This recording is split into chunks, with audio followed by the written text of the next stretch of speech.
ভয়ঙ্করভাবে আগুনে পুড়ে ভস্মীভূত হয়ে গেল একটি দোকান ফরাক্কায়। রবিবার সকাল 11টা নাগাদ হঠাৎ করেই বেনিয়াগ্রাম অঞ্চলের শ্রীরামপুরের বাঁশতলা বাজারে ঘটে এই অগ্নিকাণ্ড। দোকানে যখন আগুন লাগে, দোকানটি তখন খোলা অবস্থাতেই ছিল। দোকানদারি করতে করতে দেখা যায় হঠাৎ করে দোকান থেকে ধোঁয়া বের হতে শুরু করেছে। হাতের কাছে থাকা জল নিয়ে প্রথমে আগুন নেভানোর চেষ্টা করা হয়। দোকানে আগুন দেখে পাড়াপড়শি ও গ্রামের লোকজন তথা আশেপাশের দোকানদাররা যে যার মতো করে জল নিয়ে ছুটে আসেন। জানা যায় গতকালই দোকানে এক গাড়ি মাল ঢোকে। প্রচুর পরিমাণে প্লাস্টিকের প্যাকেটজাত মুদিখানার সাপ্লাইয়ের দ্রব্য ছিল দোকানটিতে। এই দোকানটি থেকে পাইকারি মূল্যে অন্যান্য দোকানে সরবরাহ করা হতো বিভিন্ন দ্রব্য।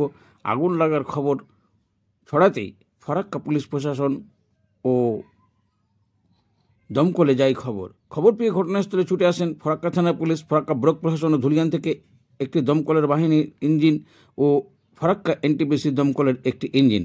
অগ্নিকাণ্ডের তীব্রতা এতটাই ছিল যে ধুলিয়ান থেকে আসা ইঞ্জিনটির জল পুরোপুরি শেষ হয়ে যায়।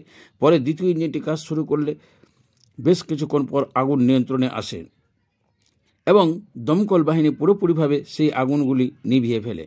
স্থানীয় বাসিন্দা ও দোকানদারের বন্ধু জানান, প্রায় 15 লক্ষ টাকার মতন দ্রব্য পড়ে ছারখার হয়ে গেছে। একদিকে গ্রীষ্মের প্রচুর তাপের দাবাদহ, অন্যদিকে আগুন লেগে যাওয়ায় এলাকার মানুষের মধ্যে যথেষ্ট চাঞ্চল্যের সৃষ্টি হয়েছে। ঘটনাটি চাক্ষুষ করতে বহু মানুষ সেখানে ভিড় জমিয়ে ফেলেন। বেনিয়াগ্রাম অঞ্চলের নেতৃত্ব ফরাক্কার বিধায়ক মনিরুল ইসলাম ও ছুটে আসেন ঘটনাস্থলে। তিনি দোকানে থাকা পরিবারের ছোট সন্তানটিকে সান্ত্বনা দেন এবং বোঝান সরকারিভাবে যতটুকু সহযোগিতা করা যায় তার ব্যবস্থা ওনারা করবেন, তিনি দেখবেন, আমরা দেখাবো এবং শোনাবো। স্থানীয় বাসিন্দা এবং বিধায়ক মনিরুল ইসলাম কি জানালেন।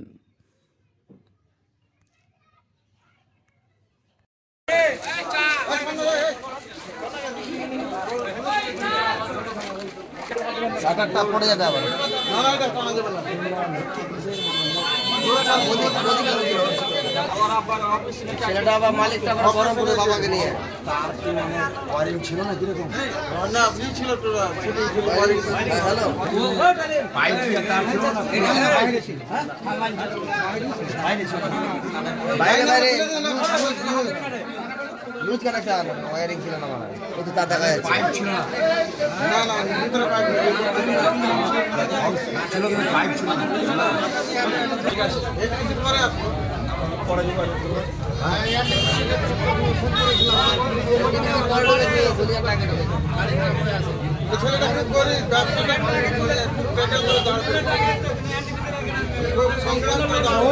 আমরা তো সবকিছু করে দিয়েছি, ওটা আমার জামাই সংগ্রামটা আমাদের চোখে দেখো তো, আমরা তো সবকিছু করে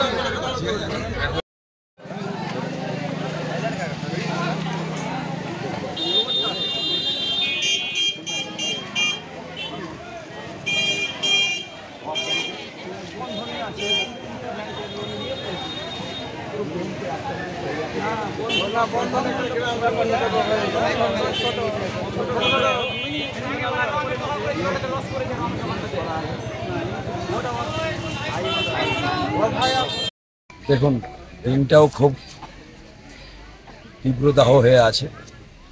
আমার যতটা অ্যানালাইজ করলাম তাতে শর্ট সার্কিটে মনে হয় আগুনটা লেগেছে আর কি, দিবালোকে দোকান খোলা অবস্থায়। রাতের অন্ধকারে হলে হয়তো আমরা বিভিন্ন চিন্তা ভাবনা করতাম, কিন্তু না, কোনো রকম একটা ইলেকট্রিক গোলমালের কারণে আগুন লেগেছে। সেখানে আমাদের বিডিও সাহেব এসেছিলেন, শামসাদপুর থেকে ফায়ার ব্রিগেডের গাড়ি এসেছিলেন, এনটিভি থেকে এসেছিলেন। খবর পাওয়ার সাথে সাথে আমরা এসেছি। আমাদের নেতৃত্ব সব জনপ্রতিনিধি আছে। আমরা যার ঘরে আগুনটা লেগেছে আর কি, দোকান অনেক মালজাল ছিল, সবগুলোই নষ্ট হয়ে গেছে। এর পরিবারের পাশে কী করা যায় আমরা দেখছি সরকারিভাবে। আর ওনার ভাই যেটা বললো, বিভিন্ন ব্যাংকের লোন ফোন আছে, ইন্স্যুরেন্স আছে কিনা সেটাও আমরা খতিয়ে দেখব। আর আমরা ওর পরিবারের পাশে সরকারি বেসরকারিভাবে ওর পাশে থাকবো আমরা। ঘটনা, আমি বাড়িতে ছিলাম, দোকানটা আমার বন্ধুটা নাই, বন্ধুটা বাবাকে নিয়ে বহরমপুরে হসপিটালে আছে, ওর ভাই ছিল দোকানে। খবর পেয়ে শুনলাম যে দোকানে আগুন লেগেছে। আমি বললাম যে এরকম হয়তো কিছু ঘটনা ঘটেছে। এসে দেখি যে দাও দাও করে আগুন জ্বলছে, প্রায় পুরো দোকানেই আগুন। এর মধ্যে কিছু লোক 5-7টা লোক ছিল, বালতি নিয়ে জল টল দিয়ে নেওয়ানোর চেষ্টা করছিল। আমি এখানে এসে সহযোগিতা করি, আরও লোকজন জুটে যাই এবং প্রশাসনকে খবর দেওয়া হয়, ফায়ার ব্রিগেডকে খবর দেওয়া হয়। খবর দিতে দিতে কিন্তু পুরো দোকানটাই আগুনে শেষ, যত মাল ছিল সব শেষ, টাকা পয়সাও ছিল অনেক। এর মধ্যে ফায়ার ব্রিগেড আস্তে আস্তে কিছু আগুন কন্ট্রোল আমরা করেছিলাম গ্রামবাসী, ওরা এসে পুরোটা কন্ট্রোল করে এখন পর্যন্ত আগুনটা নিমেছে। কিন্তু ছেলেটা অত্যন্ত দরিদ্র পরিবারের, লোন টোন নিয়ে দোকানটা চালু করেছিল। আপনার খুব ছেলেটা পরিস্থিতি এখন অনেক খারাপ, এবং যা ওর ভাইয়ের কাছ থেকে খবর পেলাম যে কালকেও 2 গাড়ি মাল ঢুকেছিল দোকানে, প্রায় 15 লাখ টাকার মাল পুরো ছাই একদম শেষ। আর লাখখানি টাকা মতো 1 লাখ টাকার মতো ক্যাশ ছিল, প্রায় 1 লাখ টাকার মতো ক্যাশ ছিল, ওটাও শেষ। মোটামুটি কত লাখ টাকার মাল ছিল টোটালি? ওর ভাই কালকে যেটা মাল ঢুকেছে ওই মাল নিয়ে 15 লাখ টাকার মাল ছিল দোকানে। দমকলে কটা ইঞ্জিন এসে নিয়ন্ত্রণ আনে? 2টো ইঞ্জিন এসেছিল।